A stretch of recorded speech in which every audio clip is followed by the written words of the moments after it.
Hello everyone, I'm the narrator. Today, I bring you a millionaire love story. A love that rises above all challenges. Where hearts find each other in a world of luxury. True wealth isn't just money. It's love that lasts. Do you believe in destined love? If so, like, share, comment, and subscribe to Millionaire Love Stories for more heart-touching stories. Now, let's step into this story together. The golden glow of the Blackwood private club spilled over the polished marble floors, reflecting off crystal chandeliers that hung like fallen stars. The air was thick with the scent of aged whiskey, leather, and the quiet arrogance of men who had never known the taste of failure. Conversations hummed around the room, deals worth millions, weekend getaways on private yachts, whispered scandals between the city's elite. At the center of it all, Julian Rothwell lounged lazily in a velvet armchair, his fingers tapping absently against the rim of his untouched glass of scotch. 32 years old, billionaire, desired by women, envied by men, he had built an empire before most people even figured out what they wanted to do with their lives. And yet, nothing excited him anymore. Life had become a game. And the worst part? He had already won. You know, Julian. A voice broke through the lull of his thoughts. Smooth and taunting, Graham Sinclair, his oldest friend and notorious troublemaker, leaned forward with a smirk. For a man who can have anything, you sure look bored out of your mind. Julian exhaled through his nose, swirling the amber liquid in his glass. Because I am. Laughter erupted around the table, deep, known chuckles from men who had never once worried about a missed rent payment or a broken heart. You act like you've seen it all. Elliot Crane, another member of their tight-knit circle, chimed in. And yet, you've never even attempted the one thing the rest of us poor souls have already fallen victim to, marriage. Julian scoffed, leaning back against the plush leather. Marriage is just another business deal. With the right amount of money, anyone will say, I do. Love is an illusion for people who have nothing else to believe in. The table roared with laughter again, because, in their world, love was nothing more than a fantasy sold to the desperate. But then, Graham, always the one to stir chaos, leaned in, his eyes glinting with mischief. All right, since you're so convinced that money can buy anything, why don't we put that theory to the test? Julian raised a brow, finally intrigued. Go on, Graham smirked, setting his drink down with a decisive thud. Marry the first homeless girl you see on the street. No prenup, no background check. 1 year. The table went silent, and then Julian chuckled, but his expression didn't waver. Because to him, this wasn't insane, it was just another challenge. Done, he said, finishing his whiskey in one smooth gulp. His friends stared at him, waiting for a punchline, but there wasn't one, as Julian tossed a few $100 bills on the table and rose from his seat. The weight of the night settled over him like an omen, but he ignored it, because he thought this was just a game.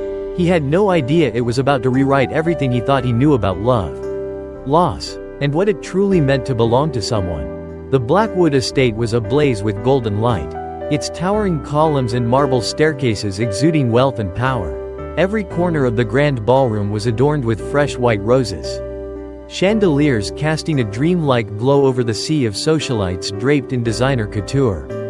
Cameras flashed, journalists murmured, the city's elite sipped champagne, their conversations dripping with curiosity.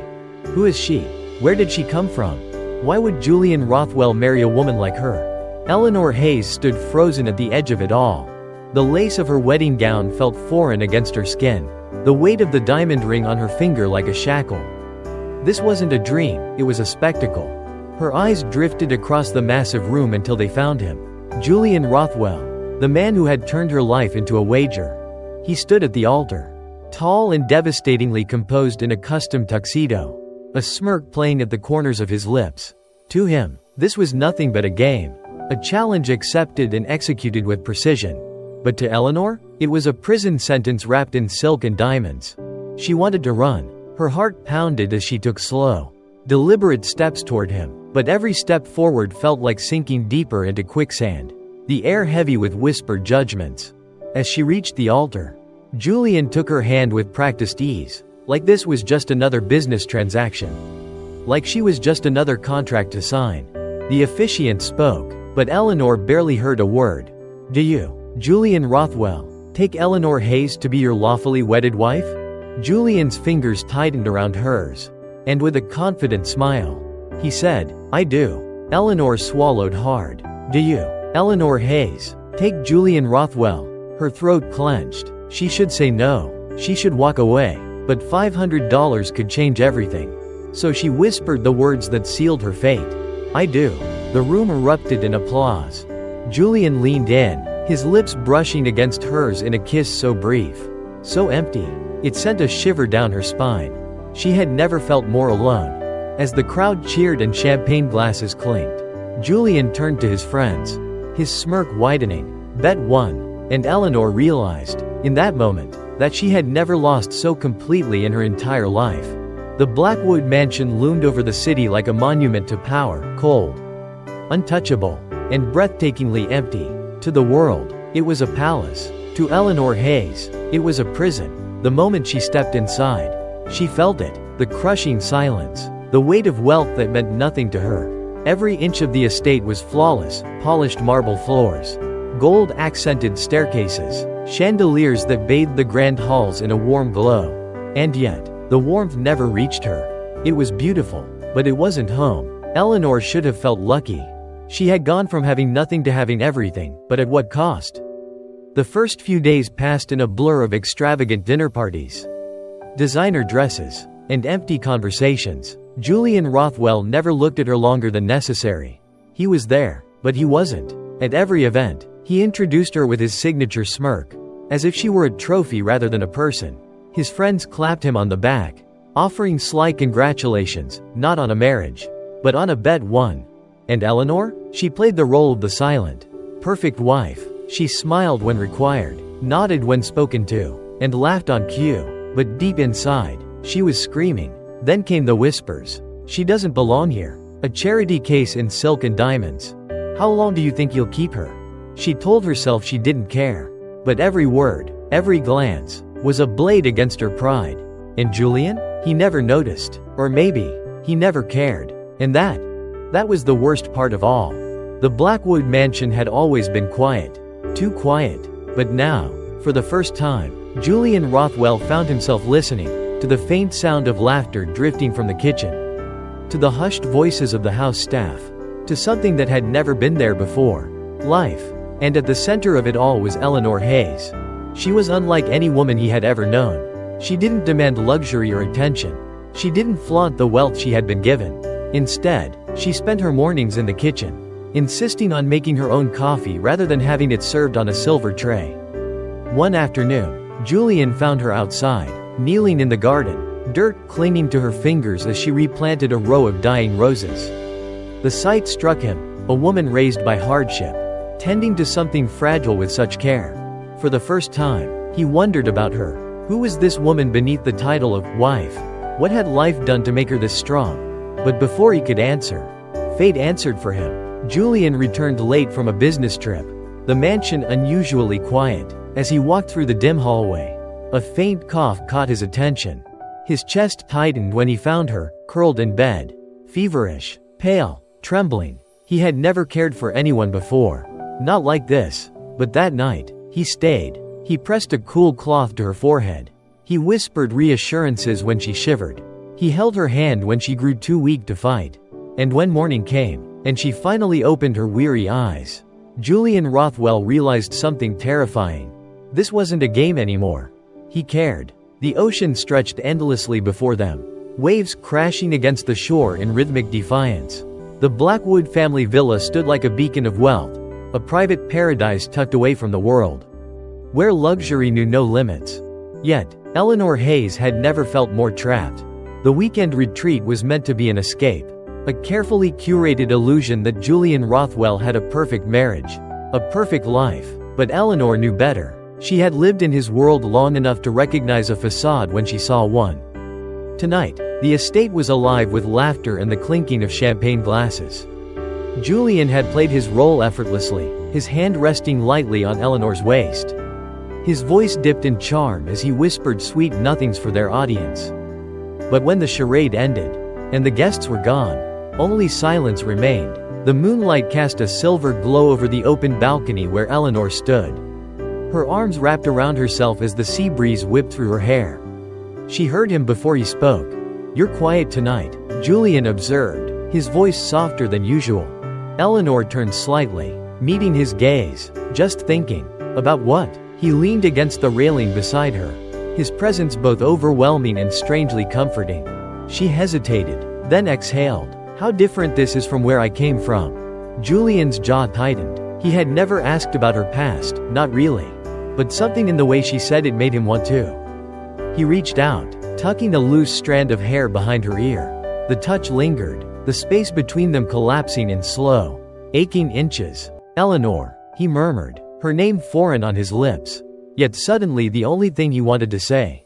She didn't pull away. Instead, she leaned in, her breath warm against his skin.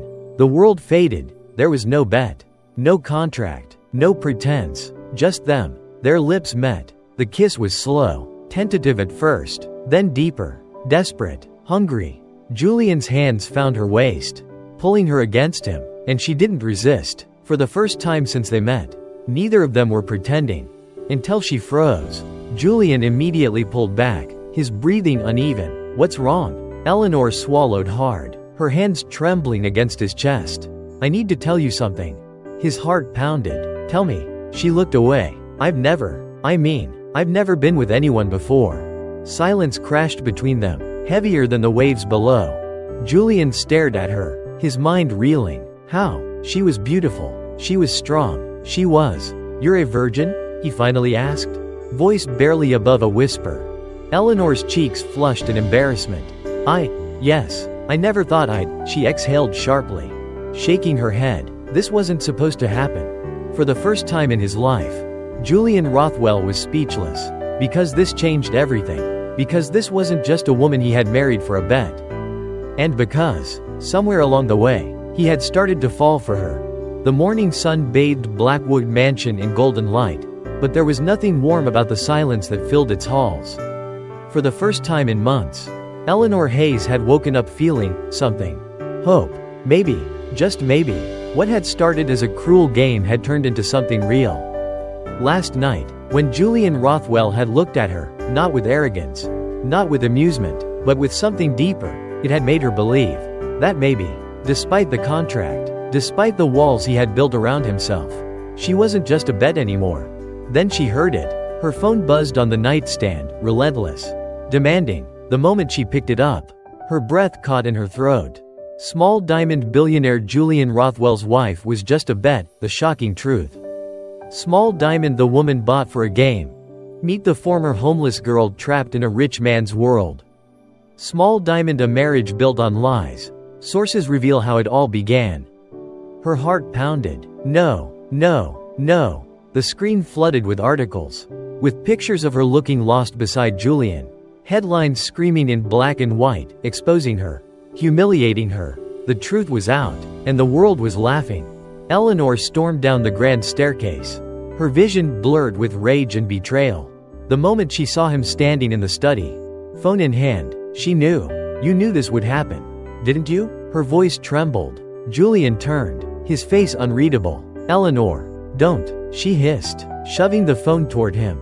Tell me this isn't true. Tell me this wasn't just some sick, twisted game. He exhaled sharply, running a hand through his hair. It started as a bet, but it's not. Elanor laughed bitterly, a sound so hollow it didn't feel like her own. So it's true. Julian stepped closer. I swear to you, I never meant for it to end like this. You what? Her voice cracked. You didn't mean for me to find out? Julian's jaw clenched. I didn't mean to fall for you. Silence. Pain ripped through her chest like a knife. It was everything she had wanted to hear, just not like this. You don't get to say that. Tears welled in her eyes, but she refused to let them fall. You don't get to stand there and act like this is real when it started with a joke at my expense. Julian reached for her, desperation flashing in his eyes. Elanor, please. She stepped back. I trusted you. And then, before he could stop her, she walked away, out of the mansion, out of his life, out of whatever this was. And for the first time, Julian Rothwell realized, losing her hurt more than losing any bet ever could. The Blackwood Mansion had never felt this empty. Julian Rothwell sat in his study, staring at the untouched glass of whiskey on his desk. For the first time in his life, wealth meant nothing. Elanor Hayes was gone. He had always been a man of control, of calculated risks and perfect outcomes. But nothing could have prepared him for the gut-wrenching emptiness that came with losing her. The headlines faded, the whispers died down, but the silence she left behind? That never left him. She was everywhere. In the way the housekeepers still hesitated before addressing him, as if expecting Elanor to appear and greet them with kindness. In the garden, where the flowers she had once planted now wilted without her care. In his own damn reflection, because for the first time, Julian Rothwell didn't recognize the man staring back at him. And God, he missed her, miles away, in a tiny apartment far from the luxury she had once known. Elanor Hayes tried to rebuild herself from the ashes. She had nothing, but she was free. Or at least, that's what she kept telling herself.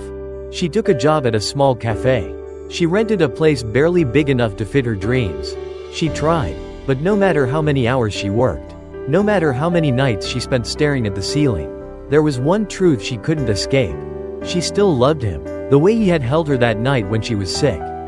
The way his hand had lingered in her hair, as if he wasn't ready to let go. The way he had whispered her name, like it was something worth saying. But love wasn't enough, because love didn't erase betrayal. Love didn't rewrite the past. So she buried it, buried him. At least, that's what she told herself. But every night, when the city fell silent and the loneliness crept in, Elanor Hayes knew the truth. She wasn't the only one who had lost something. And despite everything, despite the pain, her heart still ached for the man she should have never fallen for. The world had already decided who Julian Rothwell was, a ruthless billionaire. A man who played with people's lives as if they were mere business transactions. And for the first time, he agreed with them, sitting at his desk in the dimly lit Blackwood mansion. He stared at the headlines, the articles dissecting his cruelty, his arrogance, but none of it mattered. The only opinion that ever truly mattered had walked out of his life. Elanor was gone, and this time, he had no one to blame but himself. So, for the first time in his life, Julian was ready to lose. The press conference was broadcasted live. The reporters came, expecting a show, expecting another carefully spun lie. Instead, they found a man who was no longer hiding. Julian stood at the podium, cameras flashing, microphones waiting, but there was no smirk this time. No sharp arrogance in his stance. Just a man stripped of everything except the truth. "I know why you're all here," he began, his voice steady, but his hands clenched against the podium. "You've read the stories, you've seen the headlines, and I won't stand here and deny them." The room fell silent. "I made a bet." His voice cracked, but he didn't stop. "I married Elanor Hayes on a dare.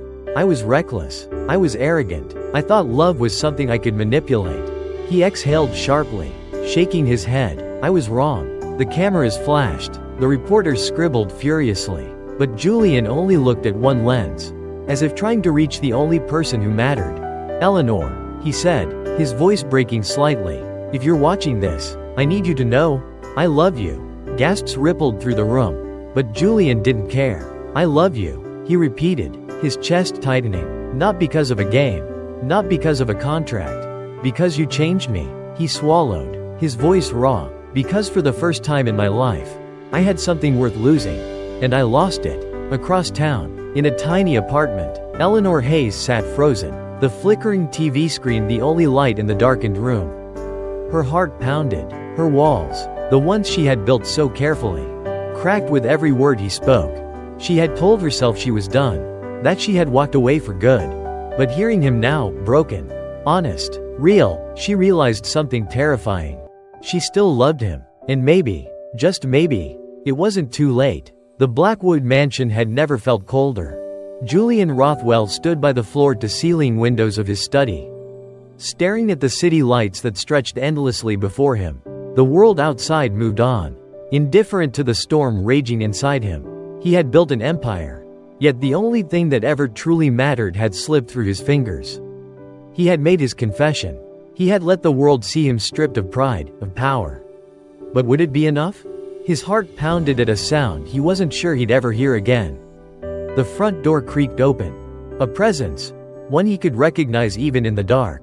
Elanor Hayes was home. Julian turned slowly, his breath catching as he saw her standing there. So fragile yet so unbreakable. Her eyes shimmered, not with anger this time, but with something deeper, something raw. "I saw your press conference," she whispered. He swallowed hard, his pulse hammering. "And?" Elanor took a shaky breath. "And I don't know what to do with it." He stepped forward instinctively but froze when she flinched, not from fear, but from hesitation, from the weight of everything left unsaid.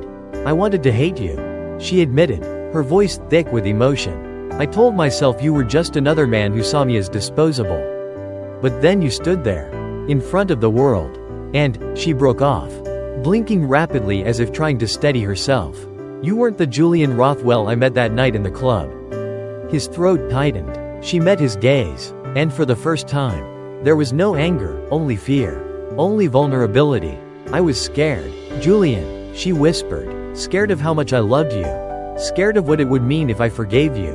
He stepped closer this time, reaching for her hand, slowly, as if asking permission. "And now?" His voice was barely a whisper. Elanor exhaled shakily. "And now, I don't want to be scared anymore." His chest ached, his world shifted. "I don't care about the bet. I don't care about the past. I just care about you," she murmured, her voice breaking. Julian cupped her face gently, his touch trembling as if she might disappear. "Then let me spend forever proving it's real," he whispered before pressing his forehead against hers, their tears mingling in the quiet. And just like that, the past lost its hold on them. For the first time, Julian Rothwell had something worth more than money. And he wasn't going to let it go. The morning light streamed through the windows of a small but cozy apartment, bathing the room in a soft golden hue. There were no chandeliers, no grand marble floors, no servants bustling about, but for the first time, Julian Rothwell felt like he was home. Beside him, Elanor Hayes stood barefoot in the kitchen, her hair slightly messy, her hands wrapped around a steaming cup of coffee. She wasn't wearing designer silk or jewels, just an oversized sweater that barely hung onto her shoulders. And yet, she was the most beautiful thing he had ever seen. He had once thought love was a transaction, a game with clear rules and winners. But Elanor had rewritten everything. "You're staring," she murmured, raising an eyebrow. Julian smirked, leaning against the counter. "Can you blame me?" She rolled her eyes, but her lips curved into a soft smile. They had lost each other once. They weren't going to make that mistake again. Julian had walked away from the empire he had spent years building, not because he had to, but because it no longer defined him. Wealth had once been his shield, his identity. But now, love was. Elanor had poured her heart into something greater, a foundation dedicated to rescuing and rehabilitating homeless youth and abandoned animals. She knew what it was like to be left behind, to be discarded by the world. And so, she made it her mission to ensure that no soul, human or animal, would ever feel as alone as she once did. The shelter, Haven's Hope, had become a sanctuary, a place where the forgotten found a second chance, where kindness healed wounds no one else could see. And standing beside her, Julian found purpose in something that had nothing to do with money. He had once believed that power made a man, but now, he knew that love did. That evening, as the city lights flickered in the distance, Julian pulled Elanor into his arms, resting his chin against the top of her head. The air was crisp, carrying the distant hum of a world that had once felt so empty. "I never thought I'd end up here," he admitted softly. Elanor tilted her head up, her brown eyes warm and knowing. "Where did you think you'd be?" He exhaled, brushing a loose strand of hair from her face. "Alone." A gentle smile played on her lips. "Me too." Silence stretched between them, but it was the kind of silence that didn't need filling, the kind that meant peace. Julian took her hand, intertwining their fingers. "We may not have started this the right way, but," he swallowed, emotion thick in his voice, "I want to spend every day proving to you that this is real." Elanor squeezed his hand. "You already have." She leaned in, pressing a soft kiss against his lips. It wasn't rushed, or desperate, or filled with fear of the past. It was a promise that love, when it was real, when it was fought for, was always worth it. Life had a strange way of surprising people. A bet had brought them together, but love had made them stay. Julian Rothwell, the billionaire who had once believed love was nothing more than an illusion, had found his truth in the arms of the woman he once saw as a gamble. And Elanor Hayes, the girl who had once thought she was unworthy of love, had found her home in the heart of the man who had once broken hers. Love, after all, was never predictable, but sometimes, the most unexpected love stories were the ones that changed everything. If this story has touched your heart, don't forget to like, share, comment, and subscribe to Millionaire Love Stories. Have love and resilience ever changed your life? Let us know in the comments. We'd love to hear your story. Subscribe for more stories of love, transformation, and the power of connection. Together, let's believe in the magic of love.